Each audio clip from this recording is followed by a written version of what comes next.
My name is Oliver Pickard and I play with classic cars on some of the world's most beautiful roads for a living. That Porsche rear engine blood shining through. In 2020 I went to Retromobile Paris and saw some of the most exquisite, handmade, hand-finished and expensive cars on the planet. On returning home, the pandemic hit and I decided that the time for dreaming was done. I wanted to build my dream. I wanted to build the car that I had been designing since childhood. So with the help of my aerospace engineer and rallyist father, Andrew, we set about trying to find the perfect project. We found it rotting in a side yard in Normandy. Crashed, twisted, broken, buckled and fire damaged, a GTM. We dragged it home and tore it apart. Re-engineered from the ground up.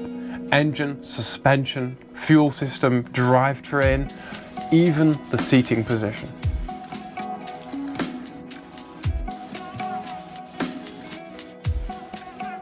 Everything. Bespoke, one of one. This is Project Mosquito. Good morning. Good morning. And welcome to the workshop. So what we're going to do today is suspension for a change, but It's for the other side. On that side. So our first job is we have to put the roll cage back on the engine, which is not, that's a weird turn of phrase, isn't it? It is. But it is true. The engine goes in from the bottom, like a 911. And then we've got to sort out our geometry for this side, because it's a mirror of that side. Yeah. But it's a simpler job, isn't it? Yeah. And we don't want to just make a mirror image. That's why we're putting it all back together again. We're going to actually line the wheels up perfectly as they should be. And that way, because on the fabrication, if you get a little bit of heat into somewhere, it can distort something slightly. So basically we're going to put it back in and get it all lined up. Well, what you can do, you can end up with what they call a compound error, which is where one thing is a little bit different and then you put something else on it and that's a little bit different and it can be half a millimetre. Yeah. And then by the time that you've gotten all the way through to your end product, you are, miles out. 3 mil, 4 mil out, and that can mean that your car turns better left than it does right, and we don't want that. So what we're going to do is treat it as if we're starting again from scratch on this side, but following our numbers, obviously, and hopefully ending up, well, not hopefully, we will end up with perfect suspension on both sides. Because doing it the lazy way is not an option. Nope. Right, Let's get cracking. let's get cracking. Yeah, straight down, straight down, straight down, straight down, straight down.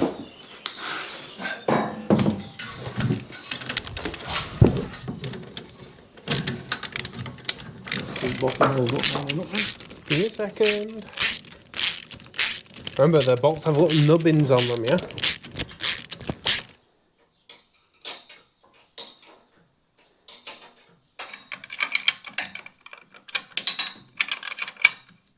That took longer than it should have, but the reason is that we forgot our order of operations. We forgot that this one and this one go on first, and then that one goes in afterwards. But it's in. It's in. Yeah. This is the first proper time of putting it in as well. So.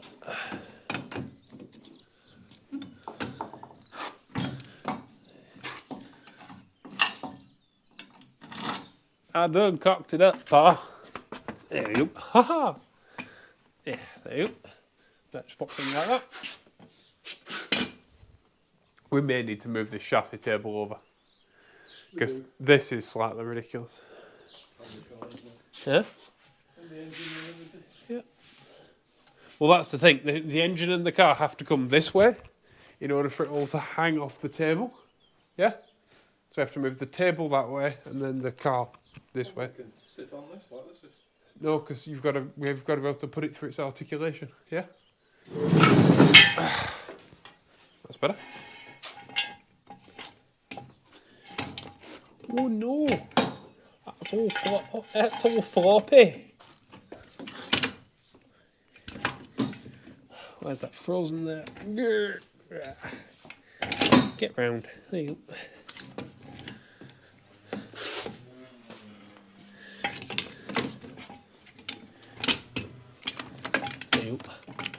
There we are.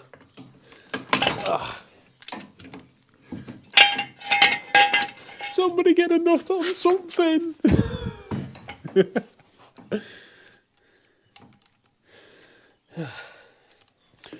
So for those who don't know, there's a couple of differences between Integra suspension and CRV suspension, even though they both mount to each other.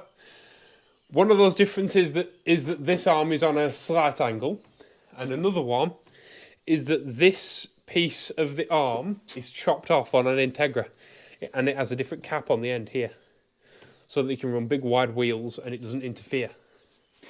And I think some CRV ones are like that as well. But so yeah, first thing we need to do is chop them off, yeah? You see what I see?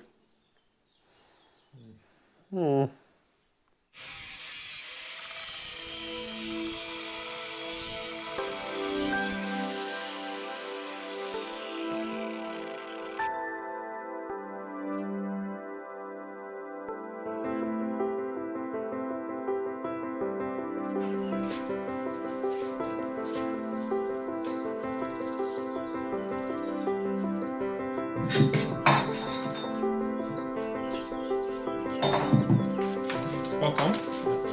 Cool.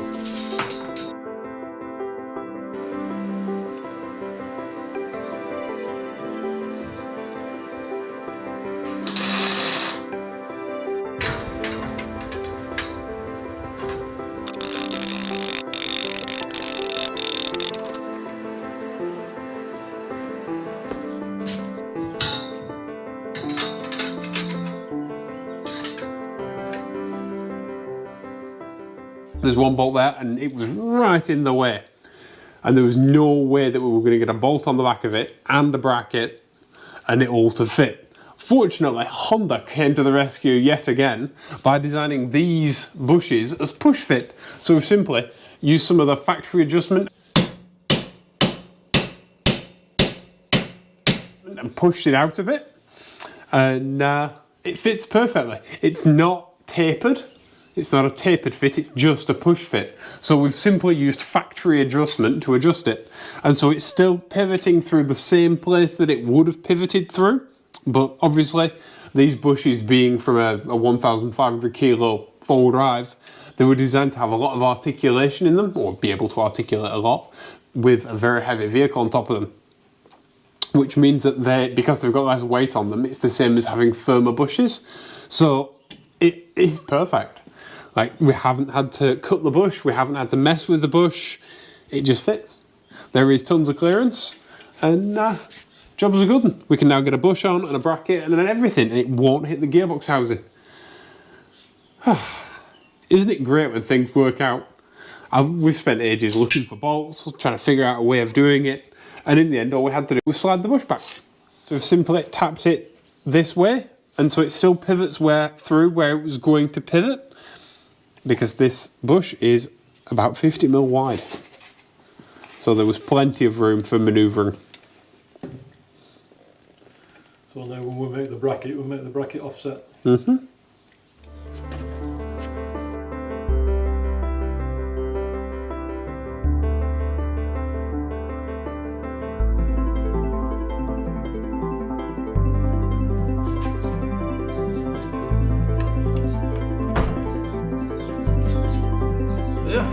Yay!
It's too hot to touch.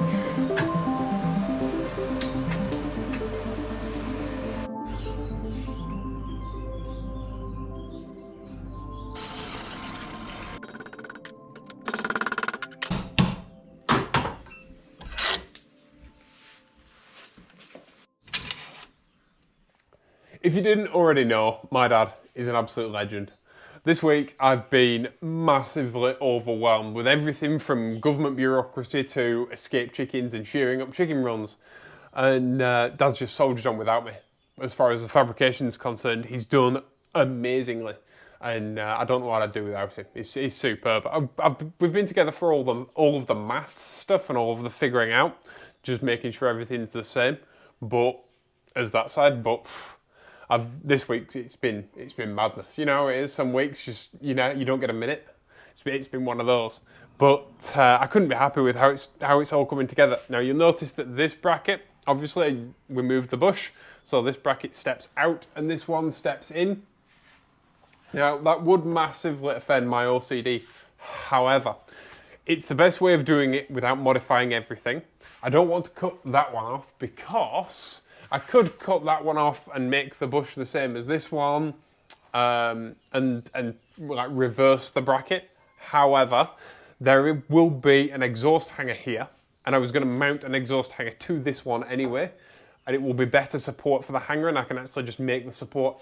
I can make the exhaust hanger bracket smaller, so it actually helps. It's actually a good thing. Sometimes things just work out like that, but that's superb.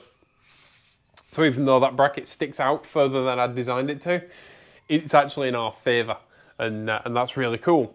Now, you might notice that things don't look quite equal. It looks a bit asymmetrical because this arm is behind this tube, and this arm is next to this tube. And you'd be right, it does look asymmetrical. And when I saw that it looked asymmetrical, I panicked a bit. So I measured everything 1,000 times. That's, at this stage, it's not actually that much of an exaggeration, because I put that wheel on both sides and I measured forwards to the chassis, to each other. I measured all of my suspension pickup points. I checked all my drawings, measured it 3 ways from Sunday. But it looked, at the track is perfect. The wheels are in line with the door bars, as they should be. They are both the same distance. They're both the same distance from the centre tunnel. They're both the same distance from the side of the ladder. Everything as it should be, but when you stood at the back, it looked wonky. So I measured from here to here, and I got the centre point of my hoop, which is here, and then I measured from the centre point of the hoop to the back of each wheel, and it was off. And I'm panicking, and I'm like, why is it off? Right. Drove myself nuts. Till I realised, when I made this hoop, I made it asymmetrically. And I made it asymmetrical on purpose because the K-Series is quite a long drivetrain. And there's an electrical connector here. And I didn't want, when the engine revs, for the engine to hit the sensor there on the tube. And I didn't want to do what they do in the aerial atom. In the aerial atom, they put the drivetrain centrally, and they use one long drive shaft. I don't like using one longer drive shaft. The reason why they do it in the atom, it makes sense for them. And the atom's a good car. It's a very well engineered car, and they use all custom suspension, all custom uprights and stuff. But they're a right-hand drive car, so they have the driver sat right behind the heaviest bit. So your heaviest bit is sat right in front of your second heaviest bit, depending on how heavy your driver is.